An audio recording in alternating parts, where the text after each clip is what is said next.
So I want to start off with a bit of a disclaimer.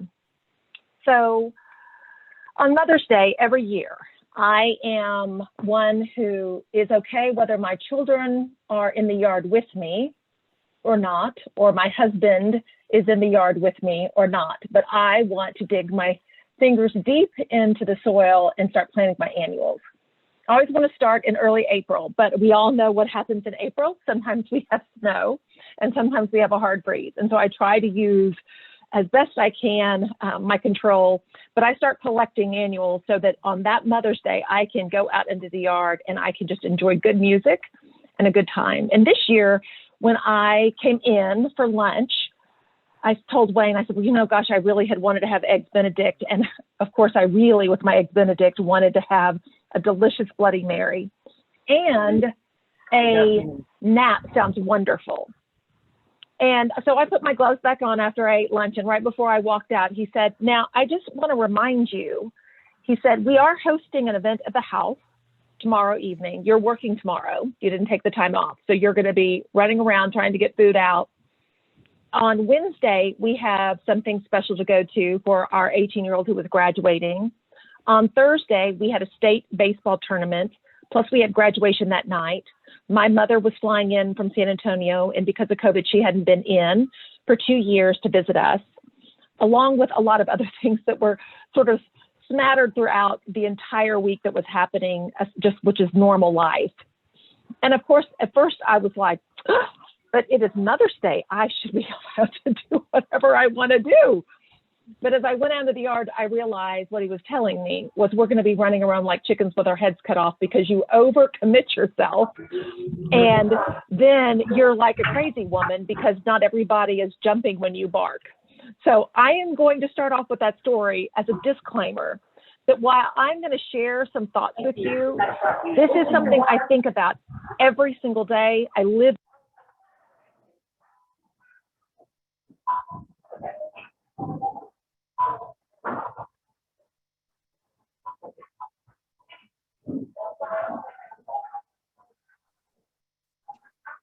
Blake, you got all jumbly. Your voice is kind of going in and out.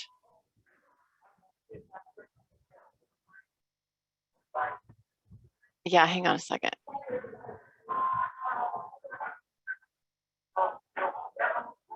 You sound like you're on a fuzzy radio.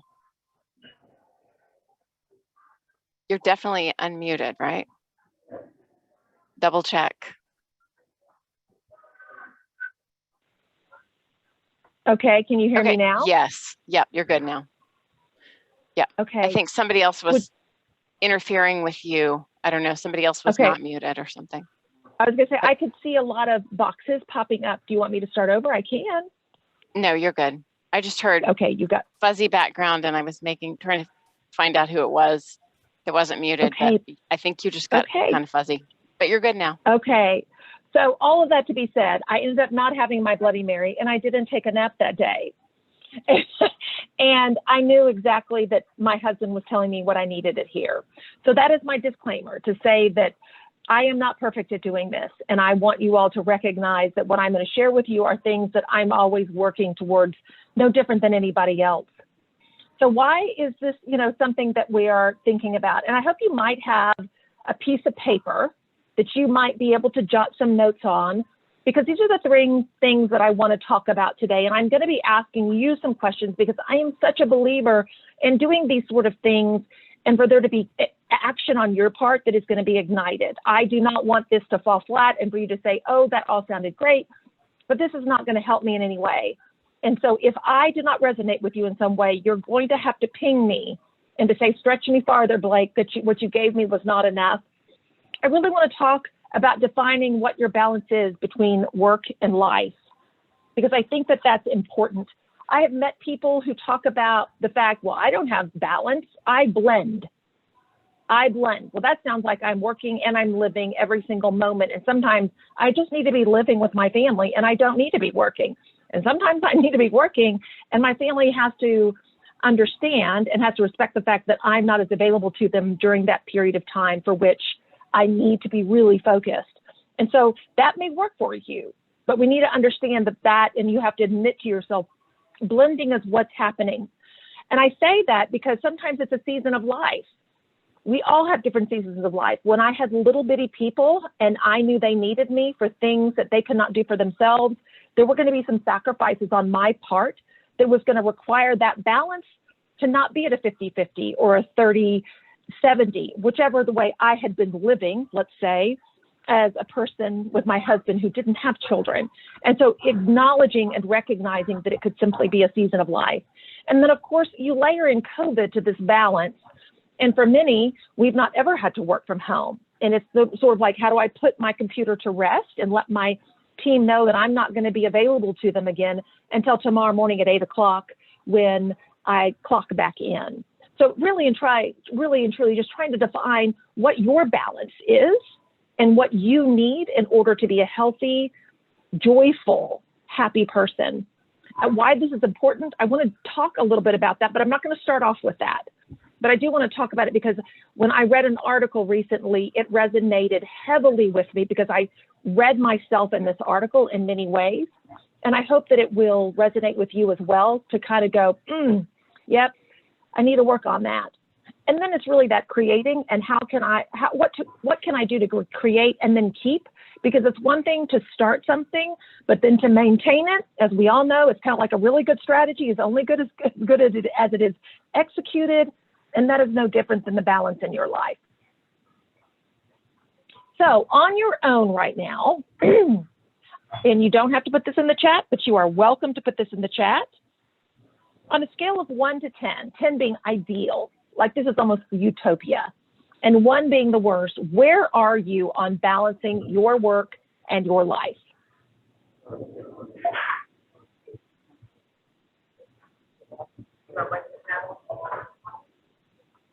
Where are you? And again, if you have a pen or a pencil or something, I'd like you to write that number down because I think that that's incredibly important to be thinking about where we're starting today. Okay, I have a 6. Somebody's noted a 6.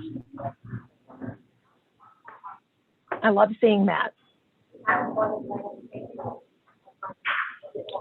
Okay, I want to go to the next slide because this is how I would like to progress.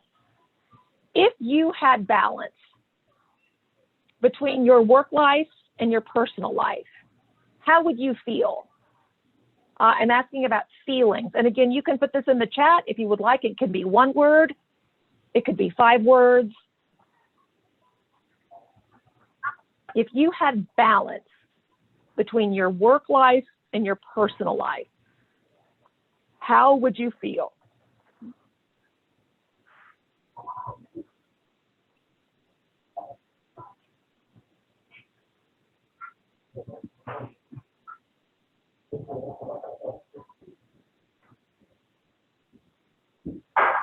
So I have somebody who shared, I would feel relief and less stress. I would feel calmer, definitely a greater sense of peace. Oh, I love the idea of being at peace. Any other ideas? Calmer, peace, relief, less stress. Okay, I want to go on to what the next question is I'm going to ask you is what would be different if you had more balance? And I'm not talking about a feeling. I'm talking about in your day-to-day activity, what would be different if you had more balance?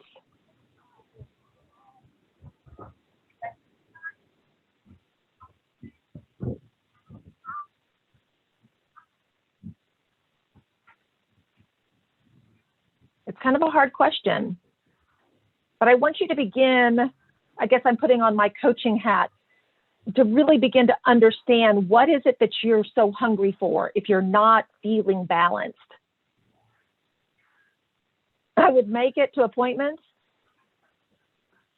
that are appointments and meetings that are for personal and work on time.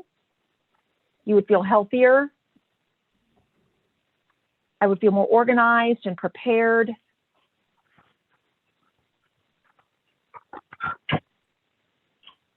That sounds like there's a lot of this sounds like I would feel like I'm more in control of things that are happening. I've been in control of my body. I would be in control of how I'm going to approach a meeting because I'm not only on time, but I'm organized and I'm prepared for it. I'm not walking with my hair on fire, right? When we've all had that feeling.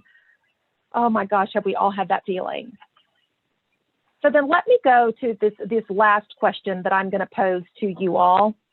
And that is, in this space for which what would be different? What is it that you believe what do you believe that you can change, and what is it you cannot change? What is it that you believe you can change, and what is it that you cannot change? Because this really begins to get to the root issues of what you need to be doing and where you need to be going in this space. Because we've talked about how this balance would make you feel. You know what you want that feeling to be. You know what would be different if you had that balance, as well as then you have to begin to think, yes, but I cannot affect this. I can't change that. It is what it is. You can't, of course, you can't change your coworkers, and also the need for there to be balance. That there's great truth in a lot of that, because you can't change other people, can you? You can only change you.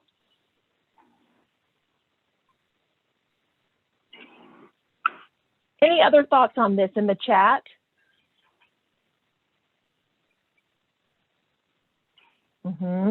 I can go to bed earlier and get up earlier. I'm just glad you didn't say I can stay up later and wake up earlier, because we do know what a gift that sleep is, which is why on Mother's Day I wanted to have a Bloody Mary and I wanted to take a nap, because a nap is a gift. I always feel like sleep is so good. Sleep is so good. So I know some of you are not communicating, and that is good, but I want you yourself to be thinking about what this is that you could change and what it is that you cannot change. So every single year, I am one of those weird people who comes up with a word to go into the new year. Sometimes I know my word in early December, and other times I don't know my word until I'm even in January.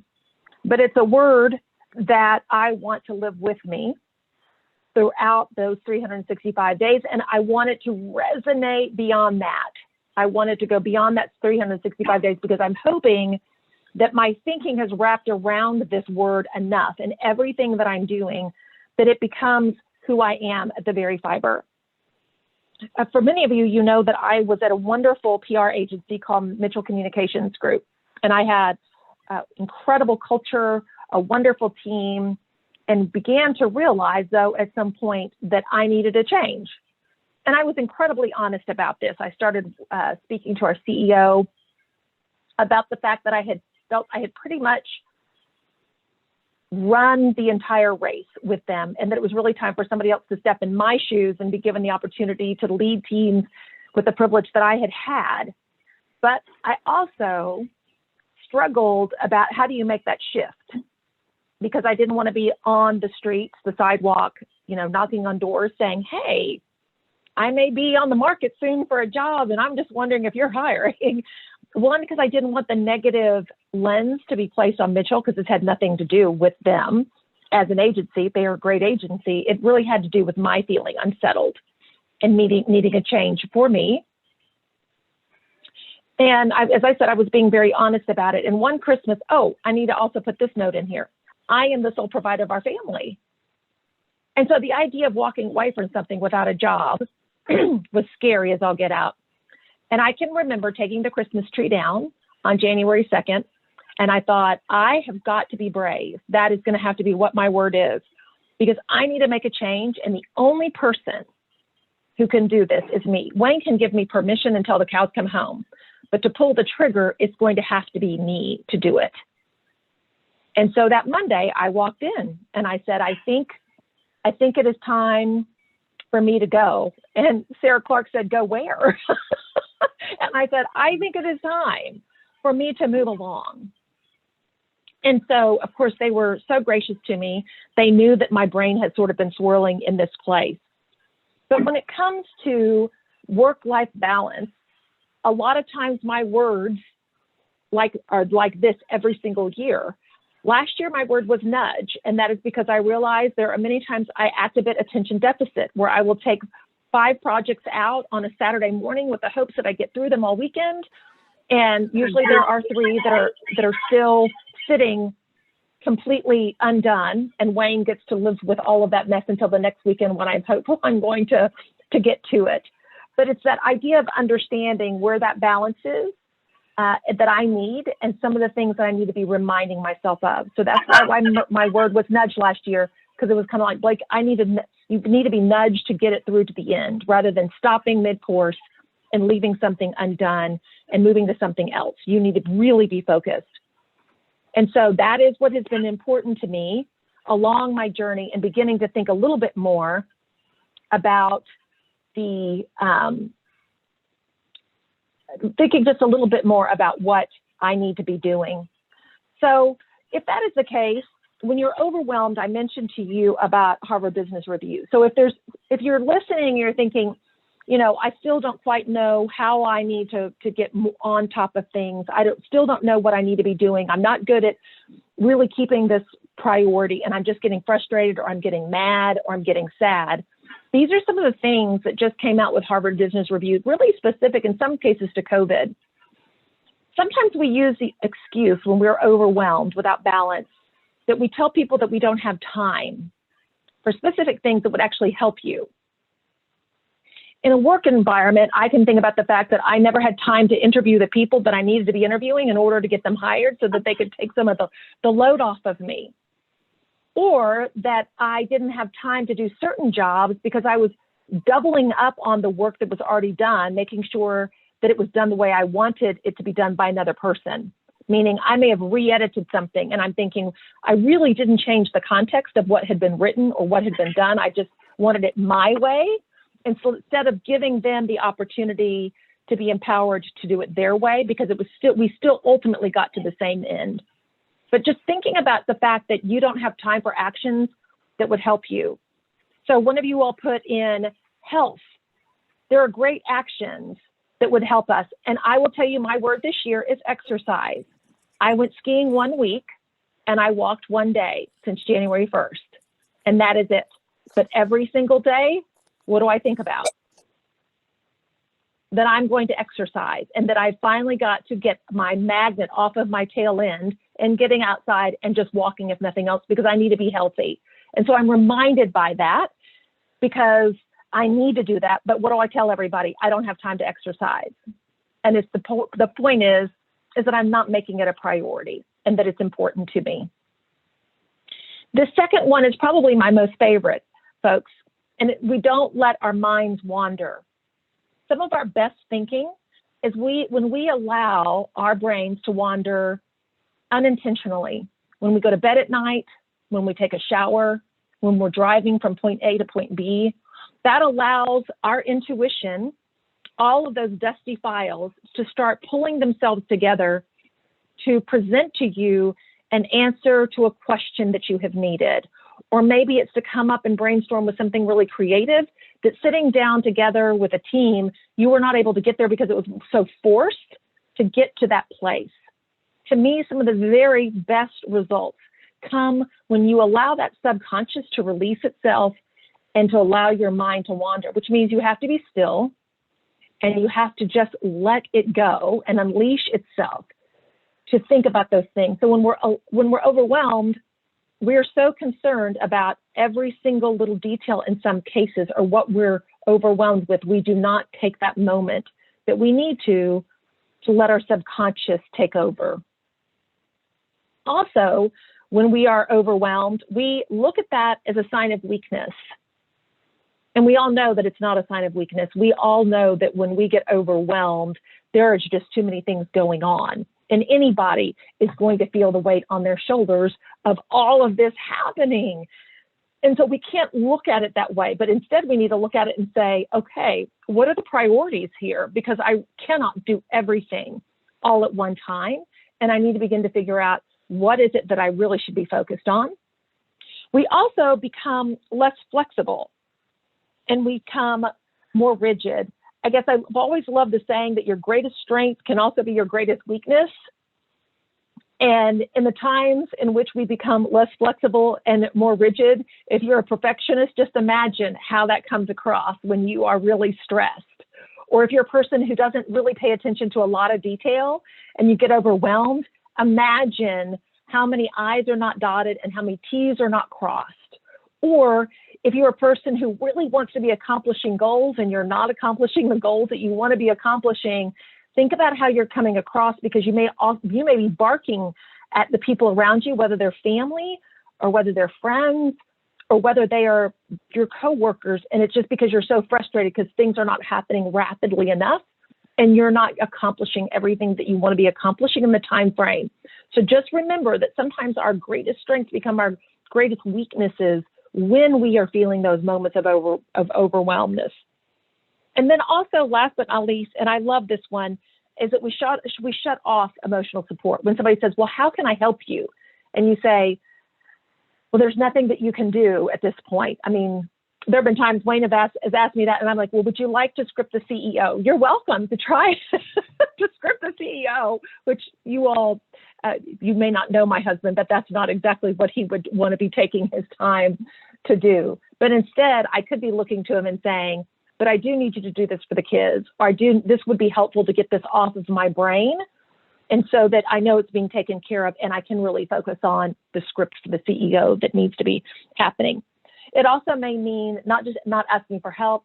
It may mean that you're not seeing your friends, which may fill your cup, or you may not be going on that hike, which fills your cup.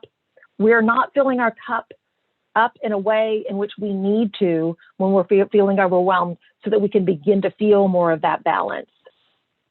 Now, Kelly, I know that everybody is on mute, but I'm wondering if there's a possibility for us to have any conversation, or if we're concerned about background noise on what I have shared thus far from the questions, and then this why. Why is this important? Because you can see what the result, and you know this, and this list is endless. These are just 5 that I felt were so relevant for us and in our world today.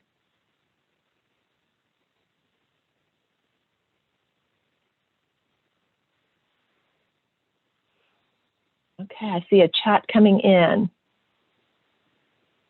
Can we unmute and see if there's too much background noise, Kelly? And if we find that there's too much background noise, we can certainly revert back to the chat. Absolutely. Are there any thoughts at this point in time on what has been shared?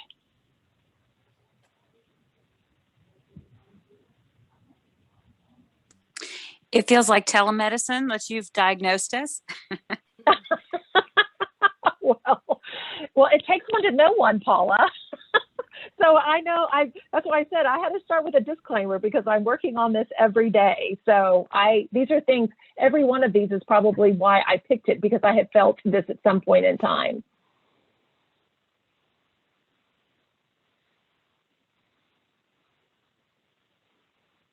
So let us move along then, and let us talk then about just really, I don't want to end the show.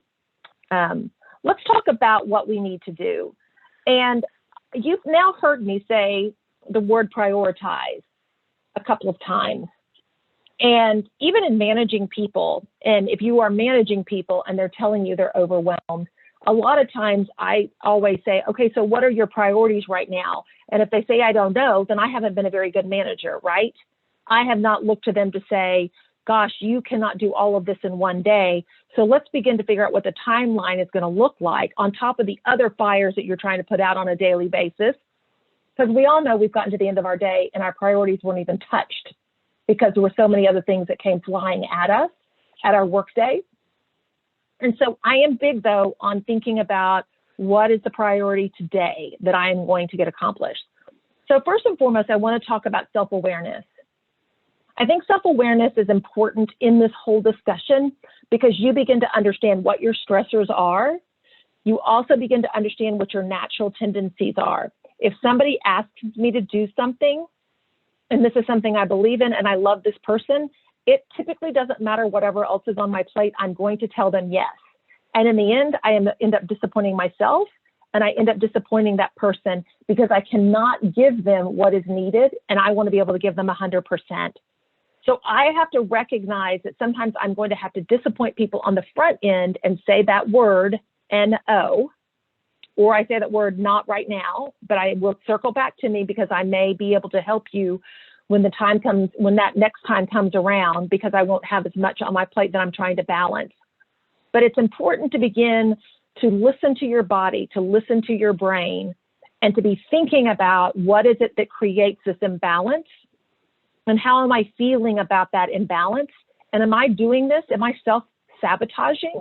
Or is this something that is being done to me that I don't have any control over, which is why I asked that question early about what can I change and what can I not change, so that you know if I need to walk away, or when we get back into a more normal way in which we're working, does that mean that I need to work 3 days in the office and 2 days from my home or from the library, from one of their rooms there, just so that I am not sitting in, if there's a negative environment, sitting in that negative environment day in and day out. The second thing is to communicate about it. And that means and speaks to the fact that you have to express some of your vulnerability, doesn't it? Am I doing what you need to be doing? Am I overwhelming you? And this was my example of using my Mother's Day, where Wayne spoke truth to me. And all of a sudden I realized, okay, no, he is right, because I am going to be like crazy mother tomorrow when people are coming to the house, and then the rest of the week, because I'm going to be trying to balance my work as well as all these other great things that I get to do, like watch a child graduate and to have my mother here to watch him walk across the stage. But you know what it's like when you have your mother in your home. I wanted everything in my house to be tip-top shape. So she didn't wonder how in the world we were living, and that we didn't dust the things off, and that the toilets were not clean. So it just added more stress on to my life. But communicating is important. And for Wayne to have been honest with me and knowing that he could be honest with me and talking about that. I think this kind of communication is also important in the office, where if you're feeling overwhelmed and you don't know what your priorities, and you are not the manager per se, that you do look to the person to say, I'm feeling overwhelmed. This is going on at my house. So I need you to kind of help me prioritize, because I only have my workday from 8 to 5 right now in order to really focus. And I cannot be thinking about some of this outside of work because I'm helping my kiddos at home with school after I get home, whatever the scenario might be. But to make sure that communication is open, and not to feel, back to the previous screen, not to feel weak because you're saying I'm overwhelmed. There's not a thing wrong with that. It's very, very natural. Now, if you're doing it every single week, there's a problem, and there needs to be another human being probably hired to help you get everything done that needs to get done, because they may be giving you much more work than what you can actually get to the finish line. And the last item, from a priority perspective, from self-awareness, from communication, is to organize. And there are so many different ways in which you can organize. How do you all go about organizing? Is anybody willing to share in their chat how they organize? What do you do to keep yourself on track from day to day, or week to week, or even month to month?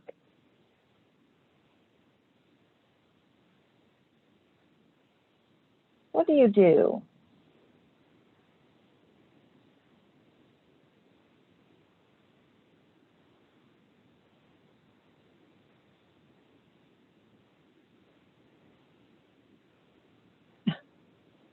That's a great idea.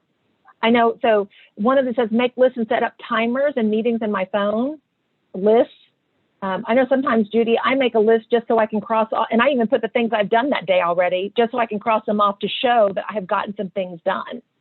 I also know some people who schedule meetings for only 50 minutes, because then that 10 minutes, it allows them to get more information that they may need, or get something else, notes. grab them to be able to get into the next meeting. Or from a Zoom perspective, heavens, I think we all know we need a moment to be able to sign off to get on to the next thing. Yep. Setting timers. I have not set timers. I need to set timers, ladies and gentlemen. I obviously need to be doing that. Well, I'm going to share with you what works for me. So this is just me, guys.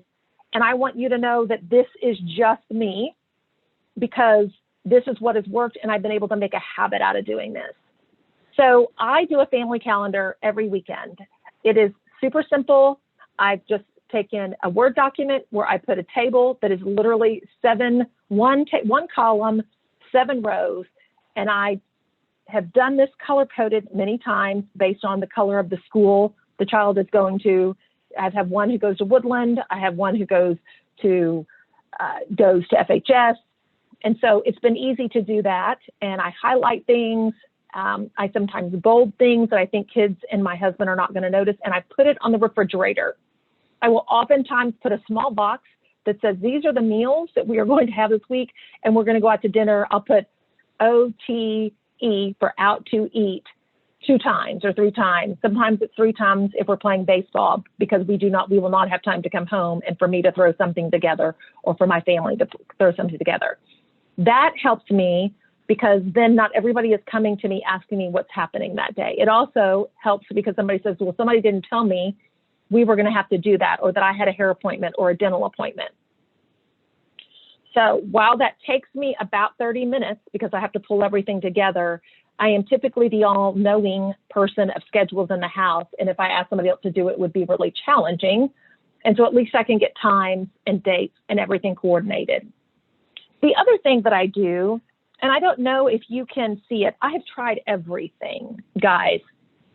From when Stephen Covey came out with his book In the Big Rocks, I have found other planners that have been awesome. But for 99 cents, I can get a composition notebook. This one was not 99 cents. I don't know if you can see this one. This one I bought at FedEx because I was getting some copies printed, and I think I spent like $4 more than I should have on something. But I think every single page in here it's with post-consumer recycled pages. So I felt good about buying it and spending the money. But every single week, I sit on a Monday and I write on the left column everything that I have to do action-wise for work. And on the right side is everything personal that has to get accomplished. Making appointments for my children, getting paperwork in for something. Maybe it's a gift that has to go to a niece or a nephew. But I live and breathe by this handwritten page document. And then for that week, all of my notes go after that. And when I left Mitchell, I probably had, I don't know, for 10 years, I don't know how many I had, probably 100. And then I continue to keep them here because I will tape cards. I'll put passcodes, not that I should be sharing this here, but I do. I tape things on sticky notes and put them in this book because it is really my brain, my brain inside and out, and what makes happen, it makes happen. And it's 99 cents, and it's what works for me. And then I don't have to also worry about different size books. I just keep them all together in one place and they stack neatly. The other thing that I do every single week is I live and breathe by my Outlook calendar. So I print off my weekly schedule on a daily basis because there's so many meetings that pop in and pop off. But then with that happening, I begin to start blocking off time. So whether it is exercising or whether it's saying I need to go do a personal errand, or I know I'm going to have let's say I'm going to have somebody to fix something at the house, I'm able to put all of that information in so I'm not taken off guard when something happens. And then last but not least, my weekends are a little bit different. It's where I take an 8.5 by 11 piece, 8.5 by 11 piece of paper, and I fold it long ways.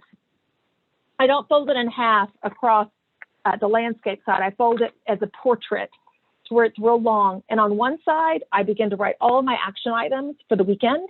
Sometimes work is included in that. And then on the other side, I begin to plan my menu for the week and write down my grocery list. And as we all know, grocery shopping has gotten a little bit easier because I can have groceries delivered to my door every single day if I wanted them to be delivered every single day, as well as, you know, I can go pick them up. So I love this. You say that you have a notebook always in your purse. My notebook is my brain too, exactly what you're saying. I know mine is too. Oh, it's blurry. Oh, you know why it's blurry? Just a second. Let me do this. And you will, I'm going to stop sharing for just a second so that y'all can really see what it looks like. Just a second. And we're going to put none. So you're going to see I am in a bedroom in our house. No, not yet. Just a second. We're almost there. Should really know how to do this.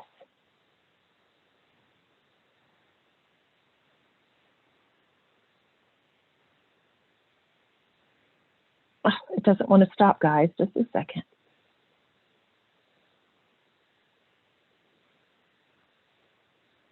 There we go. There we go. Okay, now you can see. I want y'all to be able to see this. So can you see how much I write on this? From this side, it was really clean earlier this week. I put the date on the top. This is so fancy. I know y'all are going to be totally impressed by all of it. It's not fancy at all, but it is literally the way in which I do my work, and I don't forget. A lot of times I'm in a meeting and I'll say, I'll do that, but it's with this being right in front of me, I am able to get this taken care of pretty easy. And then, as I said, my notes go all behind that. And then there's times in which on the back end of the notebook, like I may write all of the thank yous that I need to start sending out to people, but it's on the back of, it's from the back of the book. Or let's say I would start my Christmas list for the kiddos in December. I'll start writing some things that I'm thinking about, but I don't want it to be intermixed with everything else in that way. And then what I was talking about doing my weekend, I usually, you know, put an 8.5 by, this is my normal calendar, but it's a blank piece of paper and I start writing notes on it. So as I said, it's super, super duper fancy.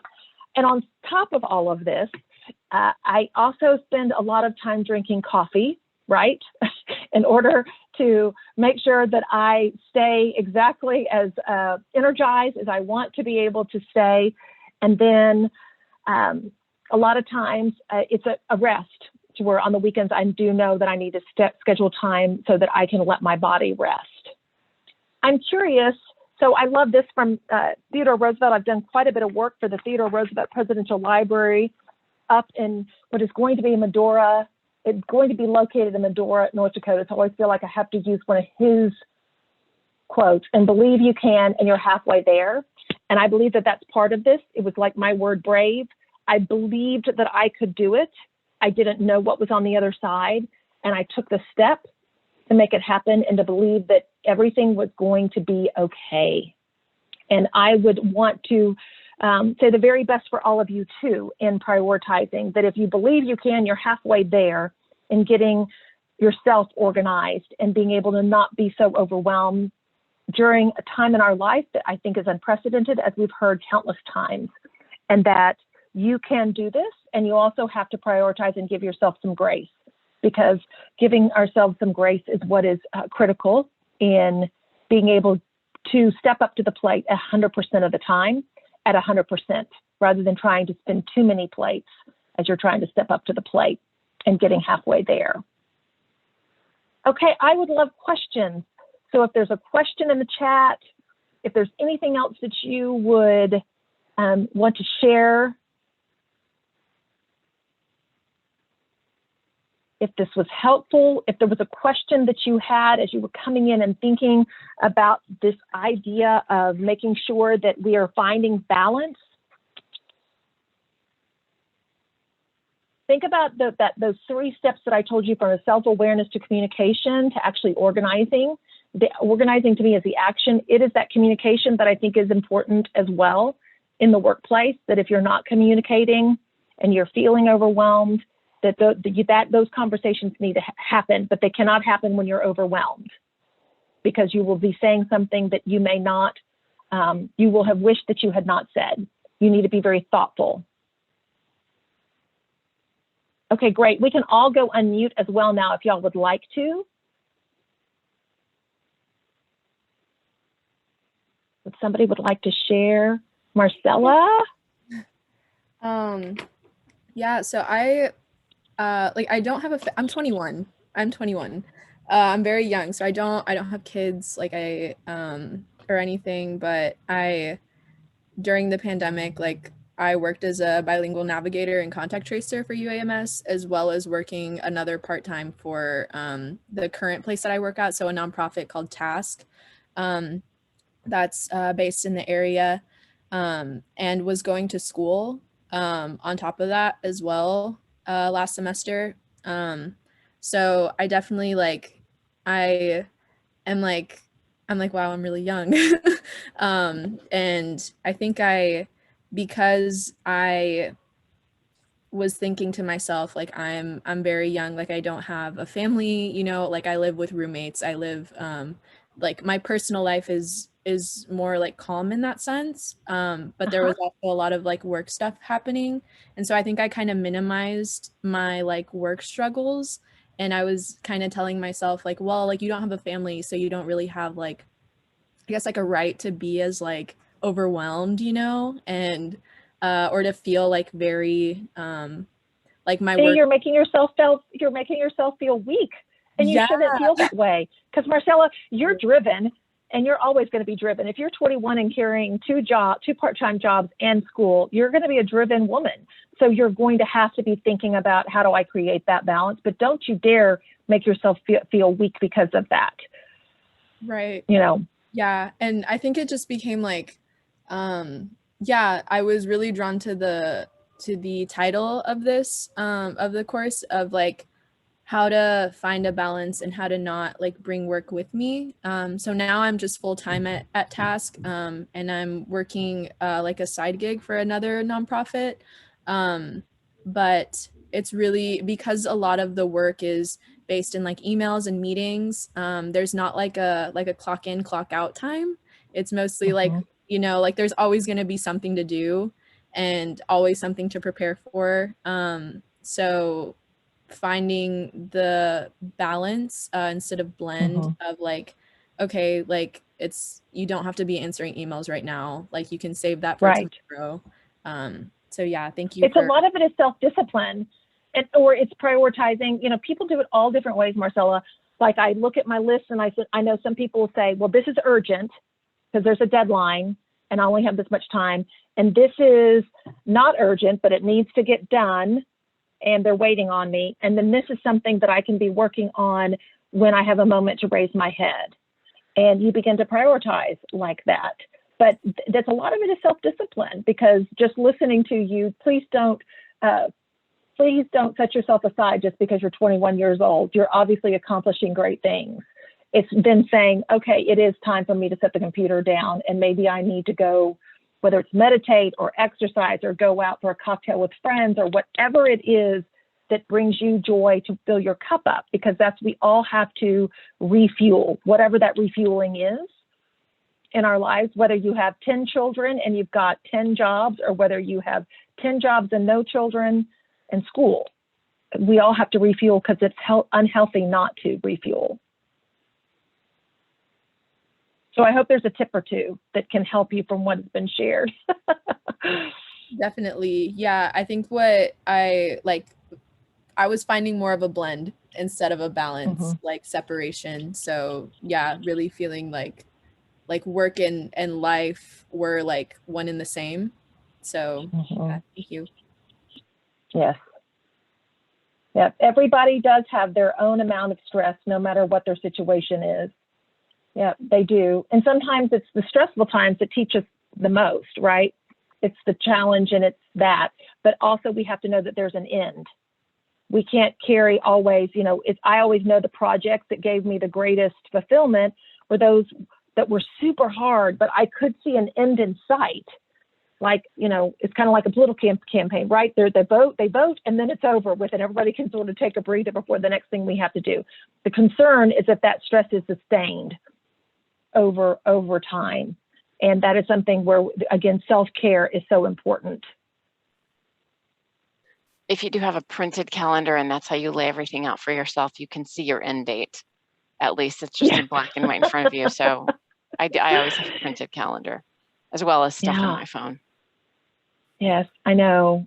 I'm still one of those paper people. I try not to print off a lot, but boy, I have to have sometimes things in front of me so that I can really, and also to the point, I think Sarah Jones had said she sticks things in her, she puts her notebook in her purse. I have to be able to, in my car, pull something out and go, oh my gosh, like I did this morning, I have a Zoom call at 10 and I forgot that somebody stuck it on my calendar at 9 o'clock last night and needed to get on a Zoom call in my car, which was not very respectful, but it needed to happen. I'm just curious about other thoughts. Are there other techniques that some of you all use for that organizing part? Is there something that you do from that communication side or the self-awareness side of things that you would want to share with other people? Because I know different things work differently based on how you're wired as a person.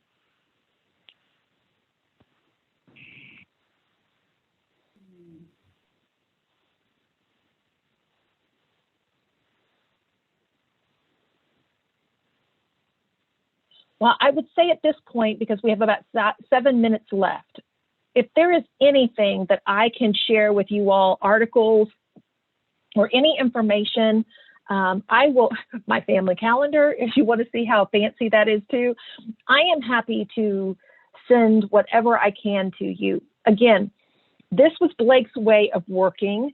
When I'm getting to the point of, okay, how do I make this live and breathe for me and for my family, to be able to make sure that I'm getting my work accomplished, but at the same time, I am filling my cup.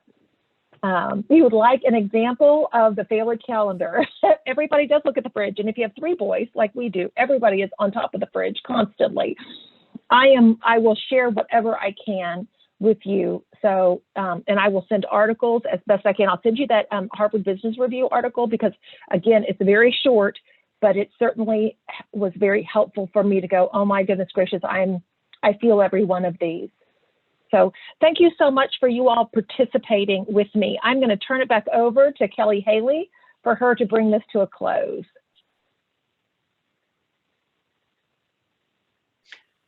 I was going to say, Blake can email anything to me and I can distribute it to the class email list, because when everyone registered, I have their emails, so I could send out the Zoom links. So I can send everything Blake shares with me on to everyone else. Right, I will. Real quick, Sarah, I'm wondering, so Sarah's noted to all of us about the fact that she has a hard time getting exercise on the calendar. I was a morning person prior to COVID. And I don't know if it's because I can crawl to my computer now with yoga pants on and tennis shoes, and then up here I can be business. I have no idea. It's harder to get out of bed. I don't know why for me. And so I'm running faster in the mornings, but I also have loved the luxury of bed. And I agree that if that were the case with me, if I were in the office right now, and as it used to be, that my kids are wanting me. I think that it's a matter of scheduling time. And even if it's in 15-minute buckets, Sarah, if you can say, I'm going to walk 15 minutes, I'm going to take a break right now at 12:45 or at 3:15, or for me, it's usually 2:30 where I'm like, I need a cup of coffee. Well, maybe that's a time to go and do a 15-minute walk and do it 2 or 3 times just to get that, even if it's 10 minutes to get that 30 minutes in. That feels so much more palatable than saying I need to take a 45-minute or an hour chunk out of my day to go exercise. So I don't know if that would help, but I will share with you because I know that that's hard, because as I told you, I skied for a week and I walked once, and my word for 2021 is exercise. And I'm going to get there. When you change your passcodes, to that, it reminds you too every single time you log into something as well. And if anybody has exercising. If anyone has animals, you can always walk your dogs if you have dogs. Yes. And that way you're not like, oh, I got to go to the gym or have to, get on Zoom exercise class for an hour. Just go walk the dogs. I mean, just getting any sort of exercise is good. Is better than none. Right. Is better than none. So I will pull together some resources. I'll send them to Kelly, and then you all can sort of peruse through them as to what might help you. I'm hoping that there was one pearl, something that you might be able to walk away with and feel like you could put this into action and try it, because that's what's most important, is being able to actually take a step to start feeling like you have more balance than you do today. Thank you so much, Blake. I really appreciate it. And I know everybody You else are does so too. welcome. Thank you Thank so you. much. Yep. Bye, guys. See you later. Thank Bye, you. guys. Bye-bye. Bye, everybody. Bye. Bye, Judy Singleton. Don't forget to send us your contact information. I'll send all of that. I'll make sure. Don't Thanks. you worry. Great, thanks. Bye, guys. Okay. Bye-bye.